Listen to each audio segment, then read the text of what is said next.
शुद्ध हृदय से जो भजे गुरु बृहस्पति नाम, संकट सारे मिट जाएं, मिले सदा सुख विश्राम। देवों के भी गुरु जो सिखाएं धर्म का सार, उनकी कथा जो सुन ले हो जीवन उजियार। बृहस्पति देवता की जय। बृहस्पति देवता जो देवताओं के गुरु और विद्या, धर्म और न्याय के प्रतीक हैं, उनकी कथा सुनना हमारे जीवन को सकारात्मक ऊर्जा और शुभता से भर देता है। ये कथा हमें सिखाती है कि ज्ञान और धर्म के मार्ग पर चलकर हर बाधा को पार किया जा सकता है। आइए श्रोताओं, पूर्ण श्रद्धा से बृहस्पति देव की कथा का श्रवण करते हैं और कथा के अंत में आप सभी आरती भी सुनिएगा। बृहस्पति देवता को सभी देवी देवताओं का गुरु माना गया है, जो कि किसी भी व्यक्ति को ज्ञान और सौभाग्य का वरदान प्रदान करते हैं। ऐसी मान्यता है कि अगर किसी व्यक्ति पर देव गुरु बृहस्पति की कृपा हो जाए तो उसे जीवन में फिर किसी भी बात की, किसी भी सुख की कोई कमी नहीं रहती। पुराणों में बृहस्पति देव को महर्षि अंगिरा का पुत्र बताया गया है। मान्यता है कि जब महर्षि अंगिरा की पत्नी को बहुत समय तक कोई संतान नहीं हुई, तब उन्होंने भगवान ब्रह्मा जी से प्रार्थना की। तब ब्रह्मा जी ने उन्हें एक व्रत बताया जो कि पुंसवन व्रत कहा जाता है। इसके बाद महर्षि अंगिरा की पत्नी ने इस व्रत की पूरी जानकारी श्री सनत कुमारों से लेकर अपना पुंसवन व्रत पूर्ण किया, जिसके पुण्य प्रताप से उन्हें एक बहुत ही तेजस्वी संतान की प्राप्ति हुई, जिन्हें ही बृहस्पति के नाम से जाना जाता है। नवग्रहों के श्रेष्ठ बृहस्पति मात्र एक ग्रह नहीं है, वरन देवताओं के भी गुरु हैं। ब्रह्मा जी के मानस पुत्र महर्षि अंगिरा के 3 पुत्र हुए, बृहस्पति, उतथ्य और संवर्त। इनमें बृहस्पति सबसे ज्येष्ठ अर्थात बड़े हैं। बृहस्पति अत्यंत सत्व गुणों से युक्त, वाणी, बुद्धि और ज्ञान के अधिष्ठाता तथा महान परोपकारी हैं।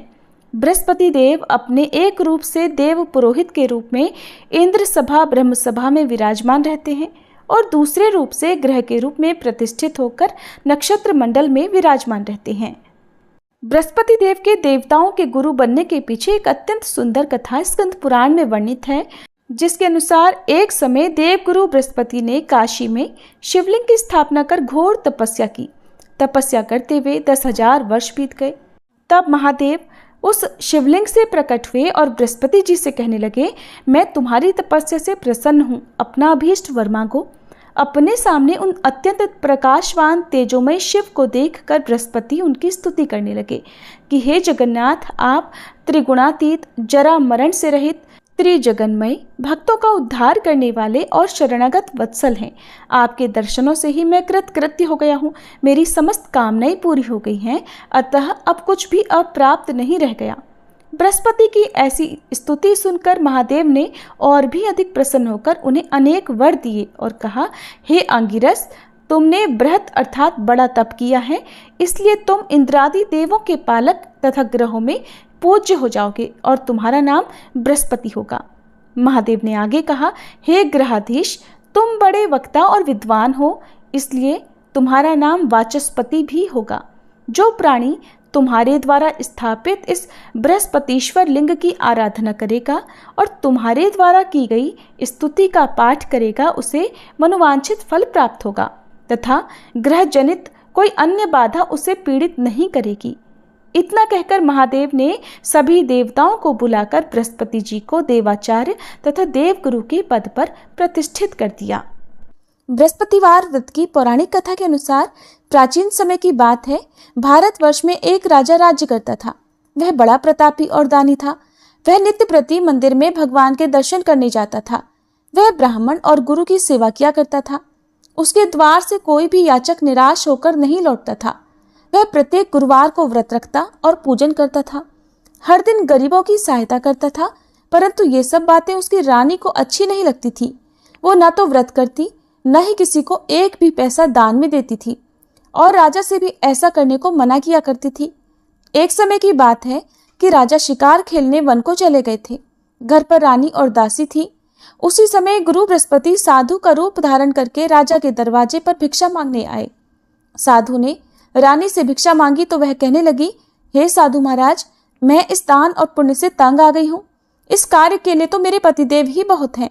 अब आप ऐसी कृपा करें कि हमारा सारा धन नष्ट हो जाए और मैं आराम से रह सकूं। साधु रूपी बृहस्पति देव ने कहा, हे देवी, तुम बड़ी विचित्र हो। संतान और धन से कोई दुखी नहीं होता है, इसको तो सभी चाहते हैं। पापी भी पुत्र और धन की इच्छा करता है। अगर तुम्हारे पास धन अधिक है तो भूखे मनुष्यों को भोजन कराओ, प्याऊ लगवाओ, ब्राह्मणों को दान दो, धर्मशालाएं बनवाओ, कुआं, तालाब, बावड़ी, बाग, बगीचे आदि का निर्माण कराओ तथा निर्धनों की कुंवारी कन्याओं का विवाह कराओ और यज्ञ आदि करो। इस प्रकार के कर्मों से आपके कुल का और आपका नाम परलोक में सार्थक होगा और स्वर्ग की प्राप्ति होगी। किंतु रानी साधु की इन बातों से खुश नहीं हुई। उसने कहा, हे साधु महाराज, मुझे ऐसे धन की बिल्कुल आवश्यकता नहीं जिसको मैं अन्य लोगों को दान दूं या जिसको रखने और संभालने में ही मेरा सारा समय नष्ट हो जाए। तब साधु ने कहा, हे देवी, अगर तुम्हारी ऐसी ही इच्छा है तो जैसा मैं तुम्हें बताता हूँ तुम वैसा ही करना। बृहस्पतिवार के दिन घर को गोबर से लीपना, अपने केशों को पीली मिट्टी से धोना, राजा से कहना वह दाढ़ी कटवाए, भोजन में मांस मदिरा खाना, कपड़ा धोबी के यहाँ धुलने देना। इस प्रकार 7 बृहस्पतिवार करने से तुम्हारा सब धन नष्ट हो जाएगा। ऐसा कहकर साधु महाराज रूपी बृहस्पति देव अंतर्ध्यान हो गए। रानी ने साधु के कहे अनुसार 7 बृहस्पतिवार तक वैसा ही करने का विचार किया। साधु के बताए अनुसार कार्य करते हुए केवल 3 बृहस्पतिवार ही बीते थे कि उसकी समस्त धन संपत्ति नष्ट हो गई। भोजन के लिए दोनों समय परिवार तरसने लगा तथा सांसारिक भोगों से दुखी रहने लगा। तब वह राजा रानी से कहने लगा, हे रानी, तुम यहाँ पर रहो, मैं दूसरे देश को जाता हूँ, क्योंकि यहाँ पर मुझे सभी मनुष्य जानते हैं, इसलिए मैं यहाँ कोई काम नहीं कर सकता। मैं परदेश जा रहा हूँ, वहाँ कोई काम धंधा करूंगा, शायद हमारे भाग्य बदल जाए। ऐसा कहकर राजा परदेश चला गया। वह वहां जंगल से लकड़ी काट कर लाता और शहर में बेचता। इस तरह जीवन व्यतीत करने लगा। इधर राजा के बिना रानी और दासियां दुखी रहने लगी। किसी दिन भोजन मिलता और किसी दिन जल पीकर ही रह जाती। एक बार रानी और दासियों को 7 दिन तक बिना भोजन के रहना पड़ा, तो रानी ने अपनी दासी से कहा, हे दासी, यहाँ पास ही के नगर में मेरी बहन रहती है, वह बड़ी धनवान है, तू उसके पास जा और वहां से 5 सेर बेझर मांग कर ले आ, जिससे कुछ समय के लिए गुजर हो जाएगा। दासी रानी की बहन के पास गई।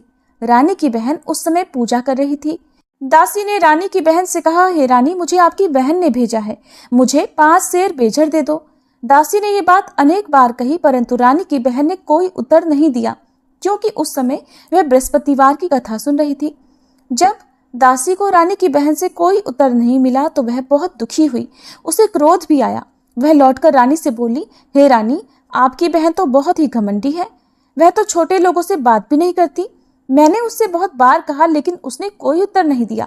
मैं वापस चली आई। रानी बोली, हे दासी, इसमें उसका कोई दोष नहीं है। जब बुरे दिन आते हैं तब कोई सहारा नहीं देता। अच्छे बुरे का पता विपत्ति में ही लगता है। अब तो जो ईश्वर की इच्छा होगी वही होगा। ये सब हमारे भाग्य का दोष है।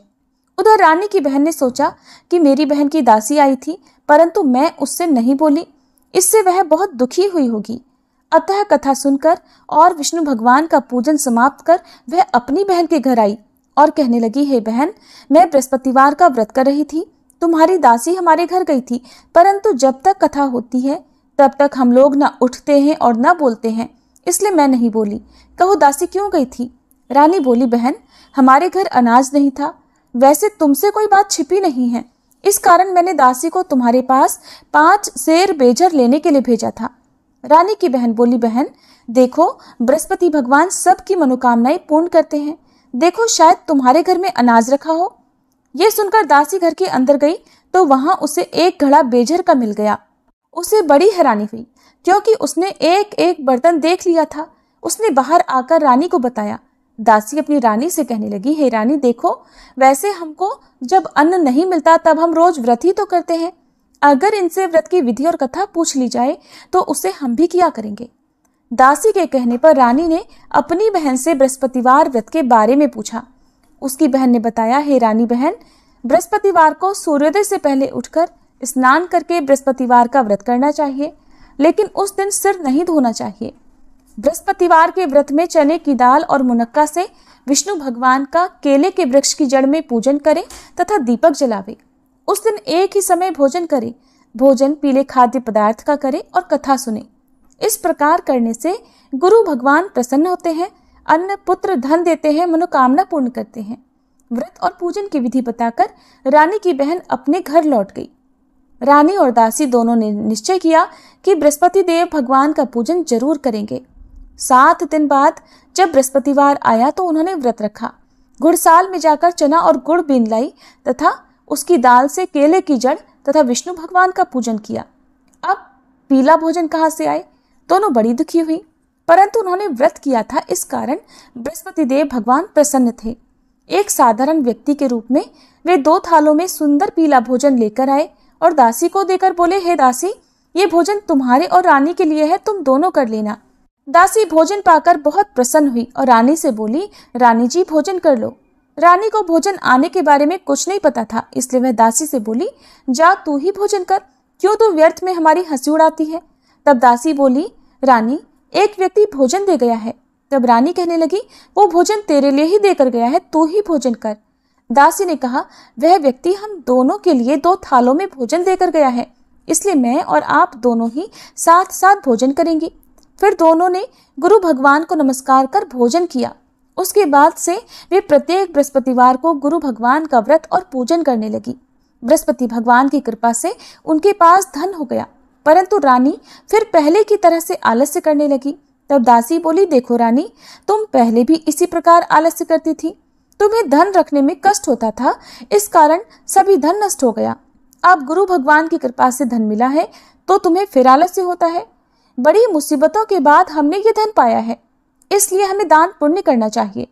तुम भूखे मनुष्यों को भोजन कराओ, प्याऊ लगवाओ, ब्राह्मणों को दान दो, कुआं, तालाब, बावड़ी आदि का निर्माण करवाओ, मंदिर पाठशाला बनवाकर दान दो, कुंवारी कन्याओं का विवाह करवाओ, धन को शुभ कार्यों में खर्च करो, जिससे तुम्हारे कुल का यश बढ़े और स्वर्ग प्राप्त हो और पितर भी प्रसन्न हो।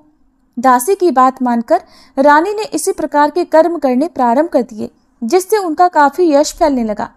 एक दिन रानी और दासी आपस में विचार करने लगी कि न जाने राजा किस दशा में होंगे, उनकी कोई खोज खबर नहीं है। उन्होंने बृहस्पति देव से प्रार्थना की और तब भगवान ने रात्रि में राजा को स्वप्न में कहा, हे राजा उठ, तेरी रानी तुझको याद करती है, अब अपने देश को वापस लौट जा। राजा प्रातःकाल उठकर जंगल से लकड़ियां काट कर लाने के लिए जंगल की ओर चल पड़ा। जंगल से गुजरते हुए वह सोचने लगा, रानी की गलती से उसे कितने दुख भोगने पड़े। राजपाट छोड़कर उसे जंगल में आकर रहना पड़ा। जंगल से लकड़ियां काटकर उन्हें बेचकर गुजारा करना पड़ा। उसी समय उस जंगल में बृहस्पति देव एक साधु का रूप धारण करके आए और राजा के पास आकर बोले, हे लकड़हारे, तुम इस सुनसान जंगल में किस चिंता में बैठे हो, मुझे बतलाओ। यह सुनकर राजा की आंखों में आंसू भर आए और साधु की वंदना करके वह बोला, हे प्रभु, आप सब कुछ जानने वाले हैं। ऐसा कहकर राजा ने साधु को अपनी संपूर्ण कथा सुना दी। महात्मा दयालु होते हैं। वे राजा से बोले, हे राजा, तुम्हारी पत्नी ने बृहस्पति देव के प्रति अपराध किया था, जिसके कारण तुम्हारी ये दशा हुई। अब तुम किसी प्रकार की चिंता मत करो, भगवान तुम्हें पहले से अधिक धन देंगे। देखो, तुम्हारी पत्नी ने बृहस्पतिवार का व्रत करना प्रारंभ कर दिया है। अब तुम भी बृहस्पतिवार का व्रत करके चने की दाल और गुड़ जल के लोटे में डालकर केले का पूजन करो, फिर कथा कहो या सुनो, भगवान तुम्हारी सब मनोकामनाओं को पूर्ण करेंगे। साधु को प्रसन्न देखकर राजा बोला, हे प्रभु, मुझे लकड़ी बेचकर इतना पैसा नहीं मिलता जिससे भोजन करने के उपरांत कुछ बचा सकूं, और मैंने रात्रि में अपनी रानी को व्याकुल देखा है। मेरे पास कोई साधन नहीं जिससे समाचार जान सकूं। फिर मैं बृहस्पति देव की क्या कहानी कहूं, मुझे तो कुछ भी नहीं मालूम है। साधु ने कहा, हे राजा, तुम किसी बात की चिंता मत करो। बृहस्पतिवार के दिन तुम रोजाना की तरह लकड़ियां लेकर शहर में जाओ, तुम्हें रोज से 2 गुना धन प्राप्त होगा, जिससे तुम भलीभांति भोजन कर लोगे और बृहस्पति देव की पूजा का सामान भी आ जाएगा। बृहस्पतिवार की कथा इस प्रकार है। प्राचीन काल में एक बहुत ही निर्धन ब्राह्मण था। उसकी कोई संतान नहीं थी। वह नित्य पूजा पाठ करता, परंतु उसकी पत्नी बहुत मलिनता के साथ रहती थी। वो न तो स्नान करती और न किसी देवता का पूजन करती थी। प्रातःकाल उठते ही सबसे पहले भोजन करती, बाद में कोई अन्य कार्य करती। ब्राह्मण देवता बहुत दुखी रहते थे। पत्नी को बहुत समझाते, किंतु कोई परिणाम नहीं निकलता। भगवान की कृपा से ब्राह्मण की पत्नी के कन्या उत्पन्न हुई। वह कन्या अपने पिता के घर में बड़ी होने लगी। वह बालिका प्रातः स्नान करके भगवान विष्णु का जप करती। वह बचपन से ही बृहस्पतिवार का व्रत भी करने लगी थी। पूजा पाठ समाप्त कर स्कूल जाती तो अपनी मुट्ठी में जौ भरकर ले जाती और पाठशाला जाने के मार्ग में डालती जाती। वही जौ सोने के हो जाते तो लौटते समय उनको बीनकर घर ले आती। एक दिन वह बालिका सूप में उन सोने के जौ को फटक साफ कर रही थी। तभी उसकी माँ ने देख लिया और कहने लगी, हे बेटी, सोने के जौ को फटकने के लिए सोने का सूप होना चाहिए। दूसरे दिन गुरुवार था। उस कन्या ने व्रत रखा और बृहस्पति देव से प्रार्थना करके कहा, हे प्रभु, यदि मैंने सच्चे मन से आपकी पूजा की हो तो मुझे सोने का सूप दे दो। बृहस्पति देव ने उसकी प्रार्थना स्वीकार कर ली। रोजाना की तरह वह कन्या जौ फैलाती हुई पाठशाला चली गई। पाठशाला से लौटकर जब वह जौ बीन रही थी तो बृहस्पति देव की कृपा से उसे सोने का सूप मिला। उसे वह घर ले आई और उससे जौ साफ करने लगी, परंतु उसकी माँ का वही ढंग रहा। एक दिन की बात है, वह कन्या सोने के सूप में जौ साफ कर रही थी। उस समय उस नगर का राजकुमार वहां से होकर निकला। इस कन्या के रूप और सोने के सूप में जौ को साफ करते देखकर वह उस कन्या पर मोहित हो गया। राजमहल आकर वह भोजन तथा जल त्याग कर उदास होकर लेट गया। राजा को जब राजकुमार द्वारा अन्न जल त्यागने का समाचार मिला तो अपने मंत्रियों के साथ वह अपने पुत्र के पास आया और बोले, हे बेटा, तुम्हें किस बात का कष्ट है? किसी ने अपमान किया है अथवा कोई और कारण है? मुझे बताओ, मैं वही करूंगा जिससे तुम्हें प्रसन्नता हो। तब राजकुमार ने अपने पिता की बातें सुनी और बोला, मुझे आपकी कृपा से किसी बात का दुख नहीं है। किसी ने मेरा अपमान नहीं किया है, परंतु मैं उस लड़की के साथ विवाह करना चाहता हूँ जो सोने के सूप में जौ साफ कर रही थी। ये सुनकर राजा आश्चर्य में पड़ गया और बोला, हे बेटा, इस तरह की कन्या का पता तुम ही लगाओ। मैं उसके साथ तुम्हारा विवाह अवश्य ही करवा दूंगा। राजकुमार ने राजा को उस लड़की के घर का पता बतलाया। मंत्री उस लड़की के घर गया और राजा का आदेश ब्राह्मण को सुनाया। कुछ ही दिन बाद ब्राह्मण की कन्या का विवाह राजकुमार के साथ संपन्न हो गया। कन्या के घर से जाते ही उस ब्राह्मण देवता के घर में पहले की तरह गरीबी का वास हो गया। अब भोजन के लिए भी अन्न बड़ी मुश्किल से मिलता था। एक दिन दुखी होकर ब्राह्मण अपनी पुत्री से मिलने गया। बेटी ने पिता की दुखी अवस्था को देखा और अपनी माँ का समाचार पूछा। ब्राह्मण देवता ने सभी हाल कह सुनाया। तब कन्या ने बहुत सारा धन देकर अपने पिता को विदा कर दिया। इस तरह ब्राह्मण का कुछ समय सुखपूर्वक बीता, लेकिन कुछ दिन बाद फिर वही हाल हो गया। ब्राह्मण फिर अपनी कन्या के यहाँ गया और सभी हाल कहा तो पुत्री कहने लगी, हे पिताजी, आप माताजी को यहाँ लिवा लाओ, मैं उन्हें वह विधि बता दूंगी जिससे गरीबी दूर हो जाए। अब ब्राह्मण देवता अपनी पत्नी को साथ लेकर अपनी पुत्री के पास राजमहल में पहुंचे तो पुत्री अपनी माँ को समझाने लगी, हे माँ, तुम प्रातःकाल उठकर प्रथम स्नान आदि करके विष्णु भगवान का पूजन करो तो सब दरिद्रता दूर हो जाएगी। परंतु उसकी माँ ने उसकी एक बात नहीं मानी। वह प्रातःकाल उठकर अपनी पुत्री का बचा जूठन खा लेती थी। एक दिन उसकी पुत्री को बहुत गुस्सा आया। उसने एक रात कोठरी से सारा सामान निकाल दिया और उसमें अपनी माँ को बंद कर दिया। प्रातः उसमें से निकाला और स्नान आदि करा के पूजा पाठ करवाया तो उसकी माँ की बुद्धि ठीक हो गई। इसके बाद वह नियम से पूजा पाठ करती और प्रत्येक बृहस्पतिवार को व्रत करने लगी। इस व्रत के पुण्य प्रभाव से उसकी माँ भी बहुत धनवान हो गई और बृहस्पति देवता के प्रभाव से स्वर्ग को गई। वह ब्राह्मण भी सुखपूर्वक इस लोक का सुख भोग कर स्वर्ग को प्राप्त हुए। इस तरह कहानी कहकर साधु महाराज वहां से लोप हो गए। धीरे धीरे समय बीतने पर फिर बृहस्पतिवार का दिन आया। राजा जंगल से लकड़ी काटकर किसी शहर में बेचने गए। उसे उस दिन और दिनों से अधिक धन मिला। राजा ने चना, गुड़ आदि लाकर बृहस्पतिवार का व्रत किया। उस दिन से उसके सभी क्लेश दूर हुए। परंतु जब अगला गुरुवार का दिन आया तो वह बृहस्पतिवार का व्रत करना भूल गया। इस कारण बृहस्पति भगवान नाराज हो गए। उस दिन उस नगर के राजा ने विशाल यज्ञ का आयोजन किया तथा अपने समस्त राज्य में घोषणा करवा दी कि कोई भी मनुष्य अपने घर में भोजन ना बनाए और आग भी न जलाए।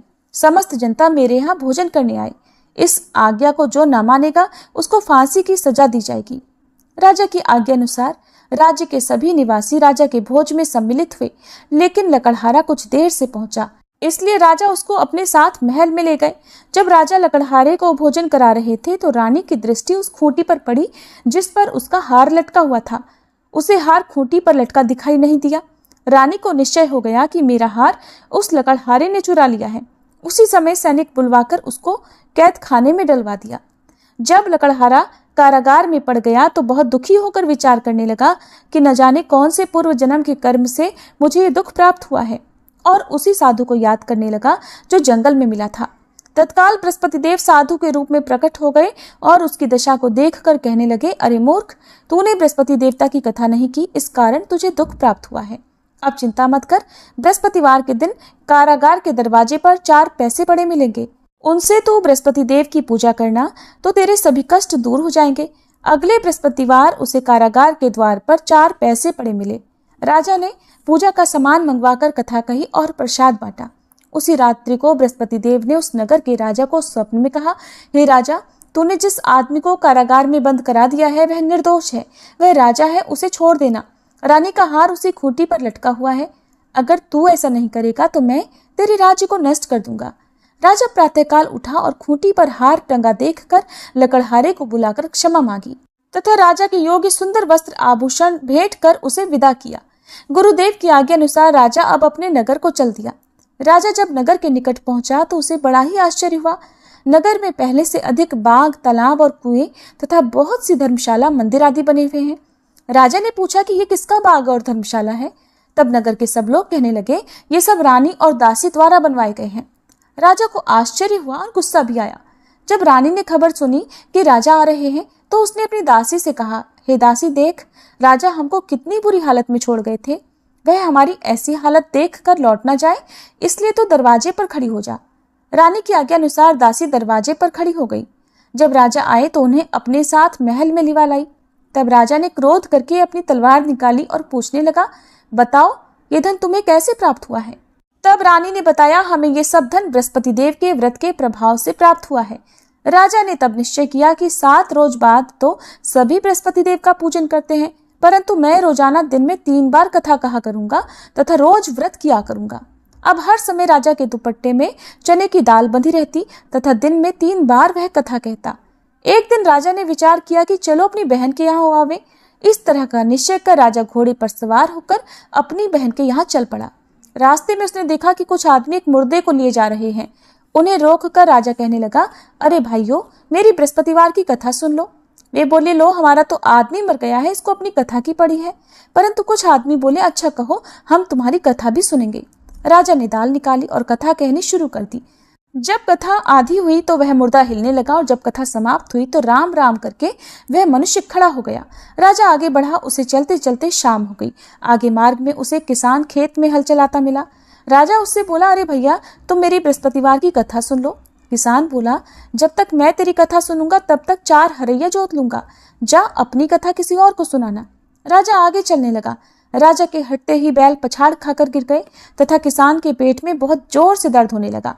उसी समय किसान की माँ रोटी लेकर आई। उसने जब ये देखा तो अपने पुत्र से सब हाल पूछा। बेटे ने सभी हाल बता दिया। बुढ़िया दौड़ी दौड़ी उस घुड़सवार के पास गई और उससे बोली, मैं तेरी कथा सुनूंगी, तू अपनी कथा मेरे खेत पर ही चलकर कहना। राजा ने लौटकर बुढ़िया के खेत पर जाकर कथा कही, जिसके सुनते ही बैल खड़े हो गए और किसान के पेट का दर्द भी बंद हो गया। अब राजा अपनी बहन के घर पहुंच गया। बहन ने भाई की खूब मेहमानी की। दूसरे दिन प्रातःकाल राजा जगा तो देखने लगा कि सब लोग भोजन कर रहे हैं। राजा ने अपनी बहन से पूछा कि ऐसा कोई मनुष्य है जिसने भोजन ना किया हो, जो मेरी बृहस्पतिवार की कथा सुन ले? तो बहन बोली, हे भैया, ये देश ऐसा ही है, पहले यहाँ के लोग भोजन करते हैं, बाद में अन्य कोई काम करते हैं। अगर पड़ोस में कोई हो तो देख कर आती हूँ। ऐसा कहकर बहन देखने चली, परंतु उसे कोई भी ऐसा व्यक्ति नहीं मिला जिसने भोजन नहीं किया हो। फिर वह एक कुम्हार के घर गई जिसका लड़का बीमार था। उसे पता चला कि उसके यहाँ 3 दिन से किसी ने भोजन नहीं किया है। रानी ने अपने भाई की कथा सुनने के लिए कुम्हार से कहा तो वह तैयार हो गया। तब राजा ने जाकर बृहस्पतिवार की कथा कही, जिसको सुनकर उसका लड़का ठीक हो गया। अब तो राजा की प्रशंसा होने लगी। एक दिन राजा ने अपनी बहन से कहा, हे बहन, अब मैं अपने घर जाऊंगा, तुम भी तैयार हो जाओ। राजा की बहन ने अपनी सास से अपने भाई के साथ जाने की आज्ञा मांगी तो सास बोली, चली जा, परंतु अपने लड़कों को मत ले जाना, क्योंकि तेरे भाई की कोई संतान नहीं होती है। बहन ने अपने भाई से कहा, हे भैया, मैं तो चलूंगी, परंतु कोई बालक नहीं जाएगा। राजा ने कहा, जब कोई बालक नहीं चलेगा तब तुम भी जाकर क्या करोगी? फिर दुखी मन से राजा अपने नगर को लौट आया। राजा ने अपनी रानी से कहा, हम निसंतान हैं, इसलिए हमारे घर आना कोई पसंद नहीं करता, हम निर्वंशी राजा हैं। ऐसा कहकर वह बिना भोजन आदि किए शैया पर लेट गया। रानी बोली, हे प्रभु, बृहस्पति देव ने हमें सब कुछ दिया है, वे हमें संतान भी अवश्य देंगे। उसी रात बृहस्पति देव ने राजा को स्वप्न में कहा, हे राजा, उठ, सभी सोच त्याग दे, तेरी रानी गर्भ से है। राजा को ये जानकर बड़ी प्रसन्नता हुई। 9वें महीने रानी के गर्भ से एक सुंदर पुत्र पैदा हुआ। जब राजा की बहन ने ये शुभ समाचार सुना तो वह बहुत खुश हुई तथा बधाई लेकर अपने भाई के यहाँ आई। तभी रानी ने कहा, घोड़ा चढ़कर तो नहीं आई, गधा चढ़ी आई। राजा की बहन बोली, भाई मैं इस प्रकार न कहती तो तुम्हें संतान कैसे मिलती। बृहस्पति देव ऐसे ही हैं, जिसके मन में जो कामनाएं रहती हैं सभी को पूर्ण करते हैं। जो सद्भावना पूर्वक बृहस्पतिवार का व्रत करता है और कथा पढ़ता है अथवा सुनता है, दूसरों को सुनाता है, बृहस्पति देव उसकी सभी मनोकामनाएं पूर्ण करते हैं। बृहस्पति देव उनकी सदैव रक्षा करते हैं। जो संसार में सद्भावना और सच्चे मन से बृहस्पति देव का पूजन करते हैं, उनकी सभी मनोकामनाएं उसी प्रकार पूर्ण होती हैं जैसे रानी और राजा ने बृहस्पति देव की कथा का गुणगान किया, उनकी सभी इच्छाएं बृहस्पति देव ने पूर्ण की। मनुष्य को हृदय से उनका मनन करते हुए जयकार करनी चाहिए। प्रेम से बोलिए बृहस्पति देवता की जय। ये थी बृहस्पतिवार व्रत कथा। अब सुनिए आरती। ओम जय बृहस्पति देवा, स्वामी जय बृहस्पति देवा। छिन छिन भोग लगाऊं, कदली फल मेवा। ओम जय बृहस्पति देवा।